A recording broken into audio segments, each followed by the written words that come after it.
Welcome to Kevjet, the podcast, Lady Carnarvon. Well, thank you so much for inviting me It's very exciting to be welcomed into your beautiful home. on rather a warm day. It is a very warm day. It's quite exciting to release this for Canada Day, simply because the country was drafted here in this home. Isn't that extraordinary? And I did not know that until reading the diaries of the fourth Earl of Carnarvon and researching Weekend for a book called At Home at Highclere. I came across three names at the bottom of the page: John A. MacDonald, George A.C. Cartier, and Alexander Galt, who'd signed the book. And I thought, I wonder what this was all about. And that was the beginning of extraordinary adventure for me, if you like. And I have so enjoyed it. I mean, I sort of squeak with excitement. I think research and excitement is so exciting. Those glimpses into actually the characters who formed the country, not just the black and white lines of the written constitution, but actually how it came about and what their thoughts were. So that's what I have really enjoyed trying to bring along. It's been exciting for me because I was a guest here last Canada Day, which was a beautiful reception. The cocktails were very good. We've got a new cocktail. Oh, hell, we've just got our Highclere Castle gin into Canada. So I'm so happy. So we decided to make a new cocktail, which was called 1867. Jolly good. I mean, my God. And I'm going to make it again for this Canada Day for your new High Commissioner, His Excellency Bill Blair. And I can't wait for him to. It was really good. It was very good.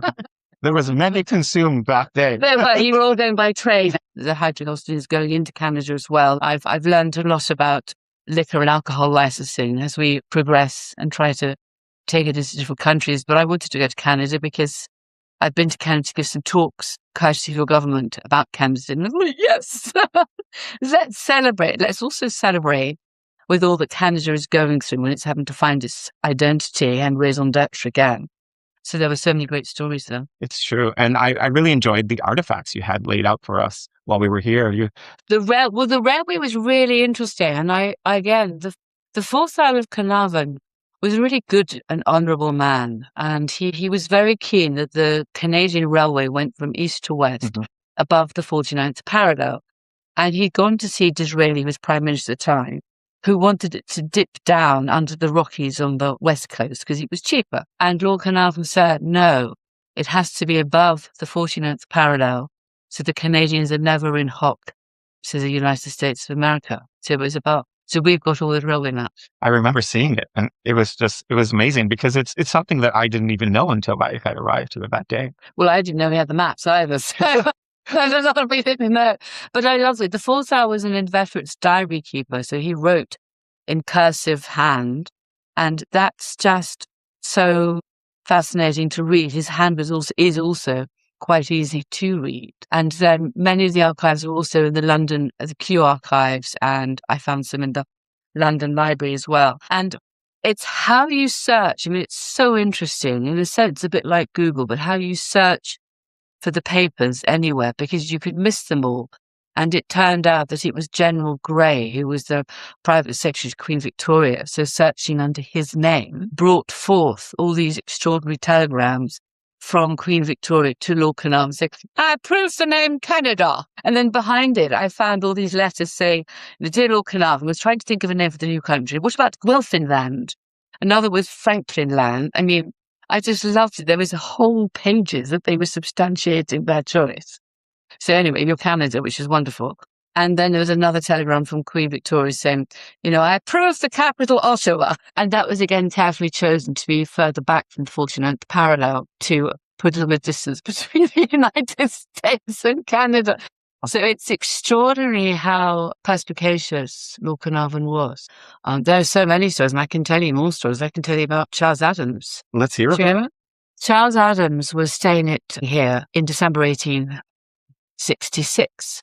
His father and grandfather had been president of the United States of America, a hugely patrician, valued and respected man by everyone in America. And his task, when he was appointed by Abraham Lincoln in London, was to ensure that England didn't support the wrong side that could affect the southern states in the Civil War, American Civil War, which happened. England stayed neutral. And the war was over by then, and Lord Carnarvon knew that it was the one chance before American mercenaries and armed men thought, we'll have a look at Canada, to draw that line along the 49th parallel. Charles Adams was staying here with his wife, I think he was called Abigail, and his daughter Mary. And there's a lovely note from Lord Carnarvon saying that he much enjoyed his talks with Charles Adams, and he found his wife Mary slightly garrulous, but his daughter was rather sweet, whatever, his wife Abigail. And then there's a really cute note which says, I had long discussions with Charles Adams about the Constitution of America, because I wanted to do rather better by Canada. So that's what he read, and I thought, cool, blimey. It was just an amazing line to write. There were so many amazing lines. And there is one page of his diary somewhere, which I've found and lost, which was all about when the image of Canada was going to be created, whether he should choose a date in June, but then obviously it became the 1st of July. And I remember I was exhausted when I found these pages because the intensity of reading was so intense, looking for these gems. I've never found that living gem ever again. So I need to go back. So I have this thing, can I find it before this Canada Day? But I'm not sure whether I can. But I tiny details which put the stories and the characters and the humour and the meaning on the black and white lines which become a legal document or a constitution.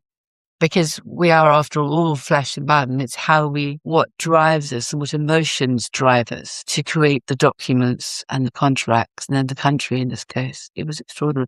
There's another lovely note about John A., and who Lord Carnarvon noted in his diary had arrived with a wife this time, which was rather better for his drinking problem, or something like that. So it was just again. And I think there was another note earlier than that when he'd been asking his butler to kind of try and monitor what he poured for John A., who he clearly liked immensely. But I imagine that he, like many of the other men, were under huge stress and strain for what they were going through and enduring.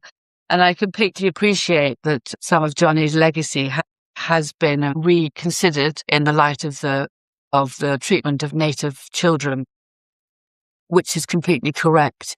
Nevertheless, he had some extraordinary qualities and energy, and I would suspect that our descendants will look back and consider our own actions here today with a jaundiced view of what we are actually doing as well. So I think it's trying to understand the past, not necessarily to justify it all, but to look at it in order to perhaps do a bit better today. So George Etting Carty, we've got photographs of him. I think the Lady Carnarvon of the time thought he was rather handsome. So there are photographs of him and not John A.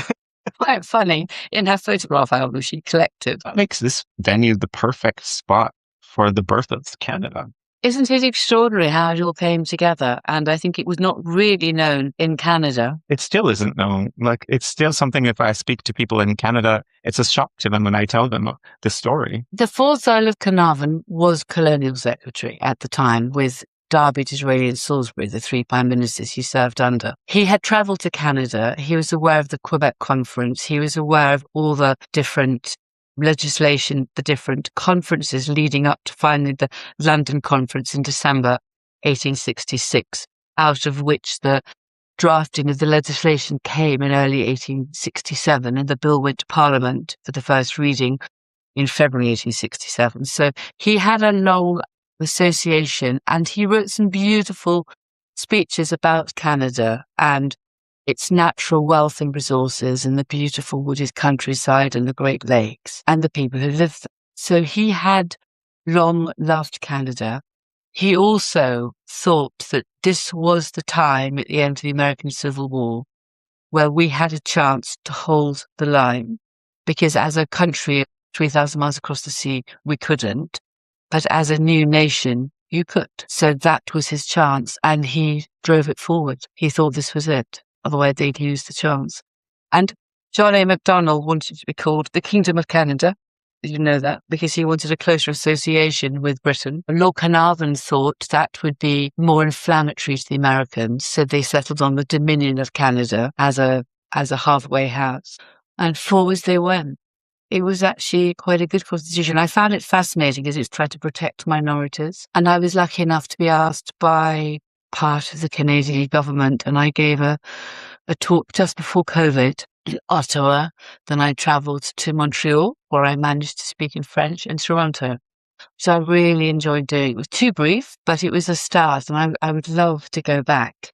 Because I just thought it was fun to try and make history come alive and think that your founding fathers, all of them sat in this dining room where a little bit later Lord Grantham sat with Maggie Smith. Isn't So that I fun? think it's quite Yes. fun and makes the history come alive, which rather than not and think about how you create and hold on to a nation.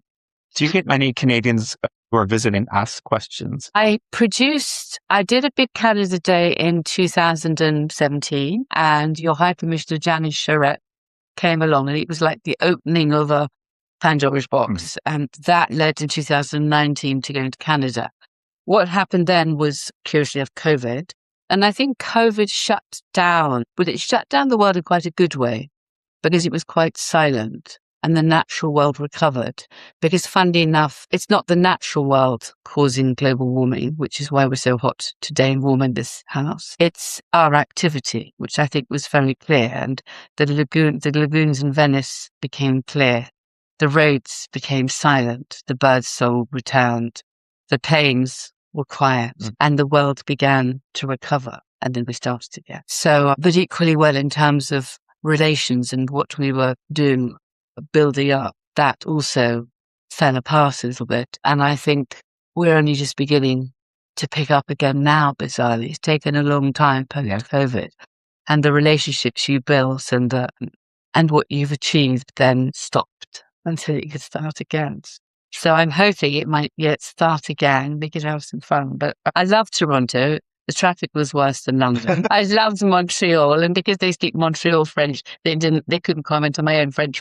So it was great. And I had some really charming Canadians with whom I was in conversation or giving a lecture. And that was great as well. So I felt very fortunate and very honoured. And now I hope I can return at some point. I flew Air Canada. Yes. Air Canada very kindly sponsored my flights. And they were just charming. So really, really lovely. So everything was wonderful. I've been out to Canada before, to Vancouver Island, to give a talk to raise money for PBS. Sure. So that was also magic. And I looked there and I thought, oh my goodness, I'd love my son and husband to see this. It is so beautiful. It's so immeasurably beautiful. What's your favorite thing about Canada? I think that moment of seeing the landscape, when I was lucky enough, there's a little helicopter which flies from Vancouver to Vancouver Island. I don't really like heights. And they always say, would you like to sit in the front? The answer is no, not really, but I better say yes. Because it's polite. And I was just looking down and thinking it was so beautiful, where the sea meets the land and the trees and the air and the sense of space. But I felt that was truly really lovely. And I stayed in a hotel in Vancouver which had a Labrador dog retreat. That was nice too. One of the Fairmont hotels. Very nice. So that was a huge treat. I then travelled from Ottawa to, where did I go next? Montreal by train, which I like going by train because you could see the country as you go, which was again another treat. And Montreal was just magic. Again, I was there for such a short time. Sure, which makes it exciting because you want to go back. I do. And of course, you'll always be welcome. Thank you. If Highclere Castle were in Canada, what province do you think would it suit? I'm not really sure. I mean, I think we're not that far from a major city being London. And I think for any stately home or business trying to survive, being near a central conurbation is jolly useful, whether it be Toronto, Montreal, Ottawa, or Vancouver, which are the cities I've been privileged to glance into. But the climates are very different. Very different. And the thing is, I love my gardens. I'm not sure I could take Highclere there because I don't have my gardens. A winter in Canada would be an experience for you. Yes, it would. I don't mind that so much, but I just wouldn't have the seasonality of the No. gardens, which give me such joy. Beautiful, because no matter where you are in this castle, you have a view of a beautiful garden. Well, you do, and then when you fall away, there's rose gardens, a white border, secret garden, the wood of good. There's a walnut walk. There's a garden in my mother-in-law. I'm developing another garden now. There's the monk's garden. The earliest records for that go back to 1000 AD. I love that. I love the antiquity. I love that sense of place. And then the Victorian times, so many of the founding fathers, I found Janice Charette wanted me to find something from McGill, which I did manage to find. So I love the idea that all these extraordinary people, very brave, very courageous, pioneering in so many ways, have walked where you and I will walk today. Do you ever become overwhelmed with the history of this day? I sit down and cry, not very grown up. Sometimes I'm looking for something and I can't blooming find it. Now you open a box and you think there is so much treasure, so much richness here. And you have to accept you just won't find hardly any of it in your own lifetime because they're on some 1,000 a day. And other times you sit down there and then you just find one piece of paper, and that piece of paper is so amazing. You think that's made my day. So it's that we have done so much in the past. I do, I suppose, worry where we are today and try and combat that by sharing the outside, the gardens, the trees, encouraging people to read. I've got a reading competition this year and writing. I want people to write to me by hand and give them prizes. So I just think that cursive writing, upon which I rely for my research, as does every other author. What author's going to look through blooming Instagram? For goodness sakes. Sure. Or text, which I've sent you, say, yeah, today's great. For God's sake. I think we're not going to not use the tools that our phones offer us today, all the podcasts. But I think we should continue to use the genius that our ancestors developed in terms of the way of writing with a pen on a piece of paper. Do you ever worry about the history of this place and where it will be in 100 years from now and who's going to carry on? You're very passionate. I don't know. I hope that we plant some trees, so in 100 years' time, somebody will be looking up thinking it's a beautiful tree. That the gardens that we've done will continue to unfold and give people pleasure. The house, I'm quite sure, will need a few more repairs. So we have done lots of repairs, which we began in 2003. We repaired one section of the roof for 2 years and the next section for 2 years. Without having repaired the roofs, we'd never have got Downton Abbey. Their location fee is hugely helpful, but it doesn't hardly cover our variable costs. Mm-hmm. Marketing is great. That's a great thing to talk about. How did Downton Abbey happen? Because when George and I took over, we started figuring out we had to mend roof. And then I also thought if we're working all the hours that God sends, then what I also want to do is enjoy Highclere. So have my sisters to stay. And so I started turning the bedrooms back to bedrooms. They just had stacked furniture in them, mending loos, soil pipes, water, electric boards, doing everything in sections and in stages so that we could stay here. We could hear the laughter echoing round, that my nieces would run around before going to bed at Christmas time, and then my sisters would go and deliver all their Christmas stockings with the help of Father Christmas, of course. Yes. And everyone's very helpful and works together. It's teamwork, I think, because obviously people still get Christmas stockings today, as we still do. So we don't stay here. We stay here for short times because it's a very different world. But I think that imbues it with the sense of a home, because it is a home. Then I asked other friends, Julian Emma Fellows, and Julian Fellows was the creator and writer behind Downton Abbey. So I've asked different ambassadors or different people from the world of finance. It's my soft marketing. As Julian said, he wrote Downton with Highclere in mind. Wow. So weren't we lucky? You were very lucky. And what's your favorite memory of having Downton being filmed here? I think when they first rolled up for the series, it was like coming back to school again. It was always in February and they'd be here all off until July. And it was that sense of restarting the school year that, hello, how nice to see you. Someone might be pregnant, someone is not pregnant, someone's had a baby, the crew are back again, props is back again. They like betting on the horses at Lambourne, whatever. So it's that familiarity and sense of reassurance and the cycle of the year, all of which I think is life is often quite, we're reducing our life to data and data in a linear progression. I actually think we live better if we think of life as a circular wheel through the seasons, through the times, through the familiarity, certainly new adventures, but then you fall back into the fortune, the circle of fortune, whatever it was in the olden days. Definitely. Are you able to see a divide between Highclere as your home and history when watching Downton Abbey? Or it was very odd to start with watching it on TV, and then thinking, but that wasn't there, that was there. And you go through one door and you come out another door, although it's, in our case, only 50 yards apart. And then after a while, you just forget about it. And perhaps if I'm on a plane, I enjoy it most because you just enjoy the script and the words. So I do then forget about it. And I think it's a marvelous muddle, really. And that's that's part of what life is. So then I just relax. I think Highclere's geography as a house works well. You've got the central saloon, which you see in Downton Abbey. They called it the Great Hall. And off there, you've got the major rooms. So you can, on TV, find your way around it. You come out of there to go into the dining room, you come out of there to go into the drawing room. So in that sense, people think they know where they are. And I think feeling your feet are grounded when you watch the TV program, feeling that sense of place is unique and has contributed to success. What is your proudest moment in history for Highclere Castle? Well, I don't know, because I love the fact, what's my proudest moment about Highclere? In some ways, it's the fact that our earliest written records are 749 AD. I think that's just blooming brilliant.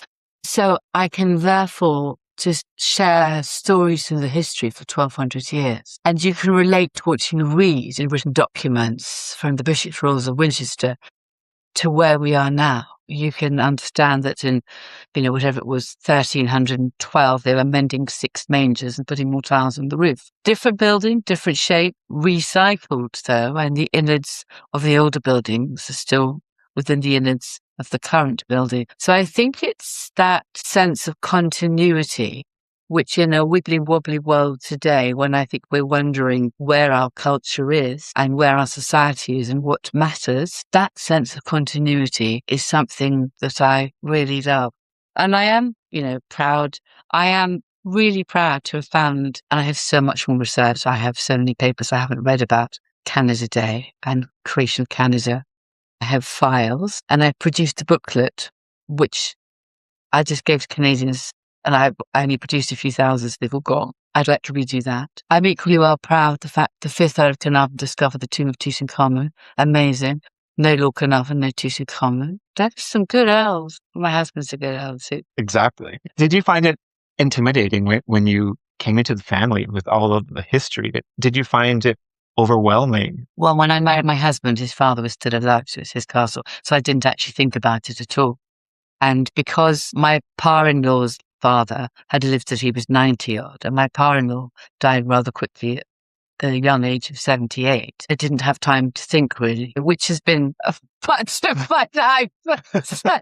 So you end up thinking, okay, and then pick yourself up. I try when it's stressful to remain calm, to think about it, to back off, not to rush in. But you have to make courageous decisions, but you shouldn't. My mode is to go down and step back, not to hurry. So we didn't even, when Downton Abbey came about, we thought about it very carefully, just to weigh up the left and the right. But obviously absolutely thrilled to be chosen. So the answer is, it was a different sort of house. My parents-in-law had opened it to the public in 1988. They'd done a lot to prepare the house for that. And I just think I broke it down into step by step. You don't always know where you're going.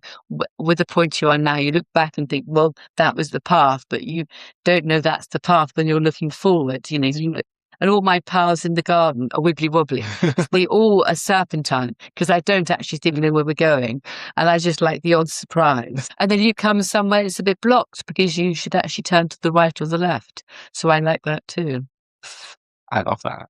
Do you ever feel other presents while you're walking through the castle from the past? Oh, yes. So actually, I've written A Year in Highclere because I wanted to write about living in Highclere today, which comes out in Canada now, just published now. And I wanted to answer many of the questions, such as you're asking, in a little bit more detail and be entertaining. So chapter 11, November, is about the ghosts that I meet from time to time. Is this the shadow on the staircase? I remember a story when I was here last year. Well, that is what John Guntill's seen and one of my dogs did. But this is about, there's a great story about Grampus the ghost, that he's a Victorian chap. Well, he's probably much older than that, but he was banished in Victorian times. But that's a long story to share. There's a story about a chap that I met early on, so I had the house blessed. So I think it's not haunted so much as there's a few other people around too, is how I think about it. Right. To start with, I found it harder to manage and scarier. Now I'm sort of you get used to each other. Are you ever in the castle alone? Yes, and that's when, to start with, I found it much harder. And there was one time when the ghosts above my bedroom were making such a racket, and I thought, I just can't cope with this. So it was 1 o'clock in the morning. So I had about 4 dogs with me, and even they weren't very happy. And we just fled out the castle, fled from our room down to another room, and down to another place to sleep. And I thought, I'm just not doing anything. I didn't actually properly lock the castle, but I thought, if any burglar wants to go in there, they can face those blooming ghosts. I have not done that again. I've been more grown up about it. Yes, but I do remember that. Which Downton Abbey character would handle a ghost the best? I think Maggie Smith and Michelle Dockery as Lady Mary and the Dowager Countess would probably tell the ghost where to go. So I think Maggie Smith would accept it and get on with it, but put it in its place. And Lady Mary would probably just dismiss it straight away, like an errant, unwanted suitor. What's a typical day look like for you here in the castle? Is there a typical day? It's very difficult. There isn't really a typical day. And again, I thought it's a short question with a very long answer, which is really chapter 2. It's about life and working at Highclere and the fact that when you write a job spec, it's really difficult to explain to people what it's like to work here. So there are areas of responsibility, but then some Mondays just come and hit us over the head with like a leak above a kitchen ceiling, with water coming up from a floor which we didn't know was there, and it's on the way to the Egyptian God knows where the water comes from. Didn't even know there was a pipe underneath and thought the floor was directly onto the earth there anyway. So, you have 2 conflicting things, with the server room alarm beeping because it's hot, but it's not really hot. But then the batteries have gone, so it's just beeping to say the batteries are there, but the server is actually fine. So you have all these, or a fire alarm. There's 542 fire detectors, and the batteries in those go, so they beep. So you then have to find out where, 100. The number 146 is. Where was that? That was in the old maid's room or something, which then leads you. So John Guntill is amazing going around changing them. Or there's a book delivery I'd completely forgotten about. And then you're just, always, I'm not worrying, but I'm always planning for ticket sales. I try to pre-book the tickets. I'm planning my marketing or the Instagram, or I've got some new events coming up just to try to change the batting a little bit. But the answer is, I tend to start outside. I'm a cold water swimmer, particularly in the winter. So I like swimming in freezing cold water. It's a bit warm for me now. And there's some yoga where I take the dogs for a walk or go and find the gardeners. So we sort of wake at 5:36. Since I haven't gathered myself together, I'm probably outside to start with before coming back in. Well, actually, I probably do half an hour of emails and then do that, and then start the day, which has always got a series of meetings or marketing or podcasts, or someone wants to think about coming to do some filming or legal meetings, the usual melange of business. Or we look after cottages. I'm building a new event space there, which is fantastic. And our partners are Viking Cruises, who bring groups of their customers here for privileged access. They become at 9 o'clock in the morning, so no one else is here. So they have the cars themselves. So that's an early start. That's a really big project to manage. So I'll say it again. So Viking, the event space, is a really big project to manage. And yes, you have architects, but in the end, yesterday I was walking and marking out the paths leading to it. And I just prefer to pin them out and spray them. And I pretend everyone's got to be an aeroplane because that's about the width of the path. And then everyone has to pretend to be an aeroplane and walk towards the entrance. See if they hit each other as they go. So that's fine, or where the paths meet, how we deal with that. So anyway, everyone had to pretend aeroplanes, but the landscape contractors were great. The team that used to me. So anyway, being an aeroplane is about the right width. Not creating a path. Very creative. Well, it's very practical. So anyway, that is having said it makes it more fun. And then we've got a beautiful tree in the middle of it, so I wanted to make sure we had given huge curtilage to the tree roots, so we're not disturbing it. I don't even want to build over the tree roots. I just think the tree roots need all the space they've got, so let's just bend the paths further round. We can walk another few meters, not interested. And then think about the views, and I'm very excited to do the planting of the landscape at the end of that, so I'm already getting fingers of excitement about that. So then that happens. My husband wants some lunch, which I've forgotten to do. I try and make you some salads every day. I always need coffee. A horse had an accident. My husband went riding. I haven't had time to go riding. I've got to go riding soon. And so on. And I've got 5 younger sisters, and our parents are very young. So I like being on top of them every day. We will do. So do you get much sleep? Well, when it's hot, we all sleep less. So yeah, and then and I try to write a little bit, which I've failed to do. I write a blog every week. You have a wonderful website. I love your website. Thank you. So yes, I do cooking videos every other week for recipes. That's right. I like my cooking books. I enjoy cooking home food. So many scenes from Downton Abbey were filmed in the dining room with some waspish remark from Maggie Smith. Do you know, I started rewatching the first series of Downton Abbey. Very enjoyable. And my goodness, they were horrible to each other. I think as it went on, or maybe I sort of forget about it, in the films, it was all quite fun. But in those scenes, oh my goodness, it's extraordinary. Perfectly horrible. So that was that. I haven't quite finished the first series, and I thought I'd watch the second series as well. So they're rerunning them on PBS, and I would love to see how I can support PBS. Yes, of course. So if I've watched the second series, this one. I think my final question is, how would you like to be remembered in 100 years from now? I think that's quite a short story why I'm about to answer it. Is that after Dad died, a friend of his had called me up in the office, and he was so nice, I immediately burst into tears, which is what you do. And I'm sure many of those who watch or listen to this will find that's the same thing that happens to them. When anyone's nice to you, you can't hold it together. And he said, "Why are you crying, Fiona?" I said, "I just can't cope. It's all too much." And David said to me, "Well, have you done your best today?" I said, "Well, I've tried, David." And he said, "Well, God doesn't ask anymore. So come and have supper." That's it. So I think we all have to try our best. And whenever we get it wrong, say sorry, and then try not to repeat the same mistake, but we may well. So I think it is. And I think it's thinking of others. My father always reminded us, I and all my sisters, to love each other and think of others. I think the first book I wrote, Almina, for me was very important because I love the story of a woman who did all she could for other people and in her case saved their lives. And do you know about the letters from Canadian mothers in that book? Yes. So moving. And in some ways that sort of set me on a course, and Geordie would completely agree with it. And he reads my books behind me to make sure that he edits them, and my writing is more flawed than his perhaps, but that's that. and it's about what you can do for other people. It looks into this family.